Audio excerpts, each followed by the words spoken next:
Hello again, friends, and welcome to another episode of If This Car Could Talk. Happy 4th of July to all our subscribers and viewers. We hope everyone's enjoying the holiday in celebration of our country's 249th birthday. Coincidentally, red, white, and blue is also the color of an incredible AMC muscle car collection that could be found right here in Phoenix. We're rerunning the feature on these amazing cars because we have many new subscribers since this video first aired. Another thing that's changed is the collection's ownership. No longer in the care of Dan Curtis, the owner of AMC Restorations, these beauties are now in the hands of another collector who prefers to remain anonymous. Dan not only acquired each car, but played a huge part in each complete restoration. Now the entire collection is still together, aptly fitting for a curated set of every muscle car built by an American independent that has produced many other noteworthy cars throughout its rather brief history from 1954 until 1987, when Chrysler Corporation acquired the company. But one thing that'll never change is how great these cars look every day of the year, particularly on America's birthday. So here again, we proudly present to you the collection of all available documented factory red, white, and blue cars by America's last independent auto manufacturing company known to exist. Let us know in the comments what you think of this fantastic collection and which one is your favorite. Now, let's go for a ride.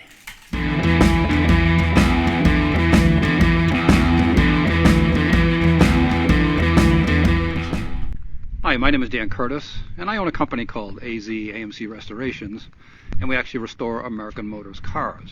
But we're not here today to talk about my company. We're here to talk about my personal collection of all 5 red, white, and blue factory AMC muscle cars.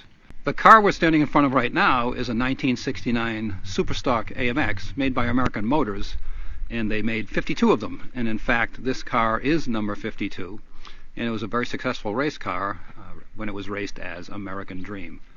It was a 3-time National Hot Rod Association champion in the Pacific Northwest, and the way it is, the colors that it has right now are in fact the colors that it came from, American Motors, in cooperation with the Hurst Corporation. I had the good fortune of befriending someone who owned this car since it was new, and when he got to the point in his life where he realized he was probably not going to restore it, he called up and offered it to me, and I jumped at the opportunity to own it. This car was in a million pieces when we acquired it. You'll notice on the side of the car that there's some lettering for American Dream, and that, in fact, is how the car was raced in 1970 and 71. And it was a very successful race car with 3 National Hot Rod Association, or sometimes called NHRA, regional championships. There were a number of these cars that were racing at that time. Pete's Patriot, the Dragon Lady, and American Dream were some of the more well-known cars because they were very successful. And you'll notice down towards the back of the car there's some additional lettering, and that is a replication of what was on it when it was raced, except it now has the information for my shop that did the restoration rather than the people that were working on it back in the early 70s. Our next car is also a 1969, but this one is a Rambler Scrambler, better known as the Hurst SC Rambler. And the reason for that is American Motors and Hurst coordinated making a unique car in addition to the Superstock car that we just referenced earlier. And this one is what's called an A scheme. It has the bright red paint down the side. And this car was a former champion from 72 to 74, and I believe the K class in Kansas City Raceway. Actually, when I bought this car, a gentleman that had previously owned it contacted me and asked me a couple of questions about it, and sure enough, it was his car, so he volunteered to give me some of the original trophies and some of the original parts that he had retained from this car way back in the mid-70s. You'll notice on the hood of this one, it has all this graphics, and that is the way it came from the dealer in 1969. That 390 cubic inch and air graphics on that, and the blue graphics on the hood and the roof of the trunk, those are all the way this car was looked. They were all on this car in the dealer showroom. SC Rambler stands for Super Coupe Rambler, And that was another collaboration of Hurst with American Motors, just like the Superstock AMX.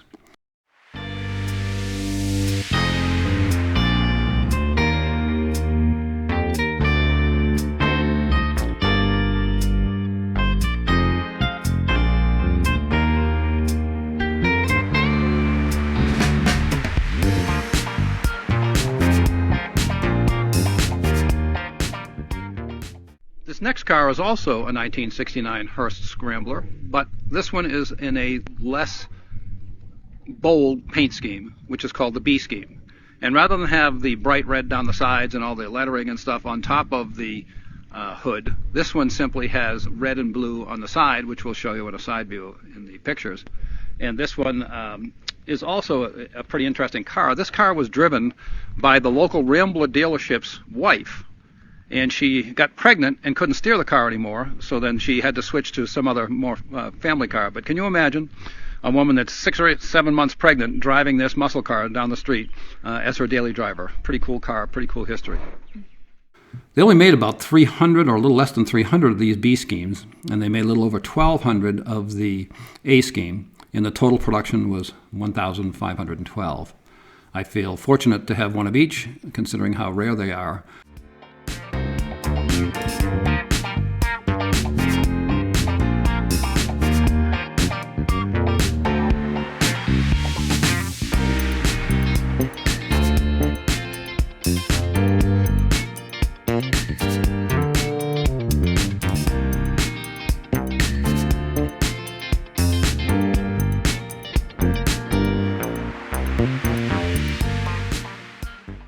So the first three cars we talked about were reasonably rare cars.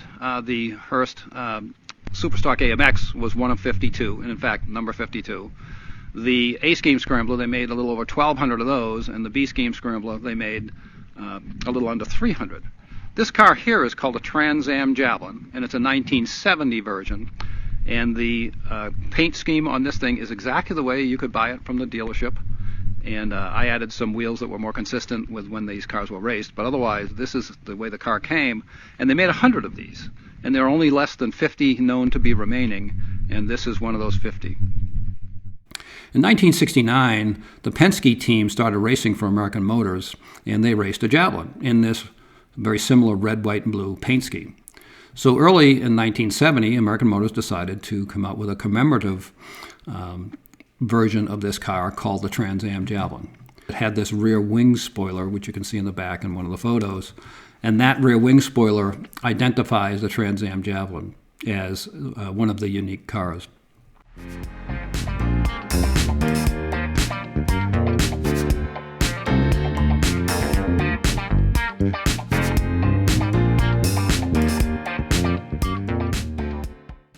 This last car that we're going to talk about is a AMC Rebel machine.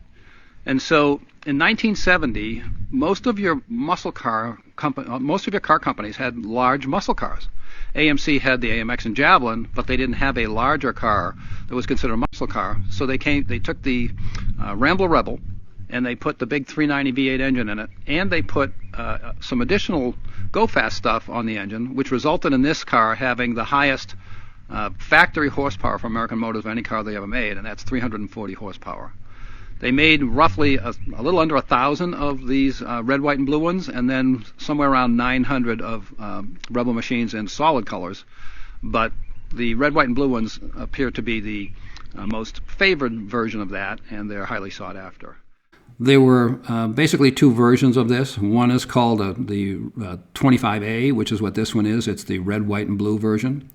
The base color on the paint is frost white, and in certain light you can actually see these stripe decals that go down the side of the car and over the trunk. They actually reflect light, and so they're pretty interesting to see at dusk when you're underneath overhead lights, because as the color of the car starts to be less visible, you can still see the stripes sticking out because they have reflective metallic in them. This one is a 4-speed car, and you could get these in either automatic or in a 4-speed. So if you look at all these red, white, and blue cars, all of these cars have taken over 30 years to accumulate this collection. I would buy a car and then modify it and improve it and then sell it and buy another one. And before you know it, I started having the opportunity to have all of these red, white, and blue cars. And to the best of my knowledge, this is the only red, white, and blue collection of all 5 of these that is in existence. And of particular interest is the Superstock, which is one of 52, and in fact, number 52, the last Superstock AMX ever made. These type of acquisitions are a challenge for anybody, but a double or triple challenge when you're looking for an American Motors collection.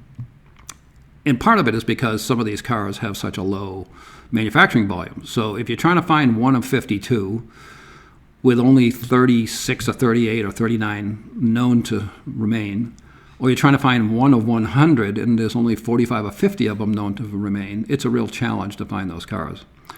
Sometimes luck has something to do with it, and I will certainly readily admit that 2 of the cars here, the Superstock AMX and the Trans Am Javelin, were just pure luck, and that enabled me to get this complete collection of all 5 American Motors red, white, and blue cars. I hope you've enjoyed this video, and we look forward to the next time we are on If This Car Could Talk. Have a safe and happy Independence Day celebration. Thanks for watching, and we'll see you again next week.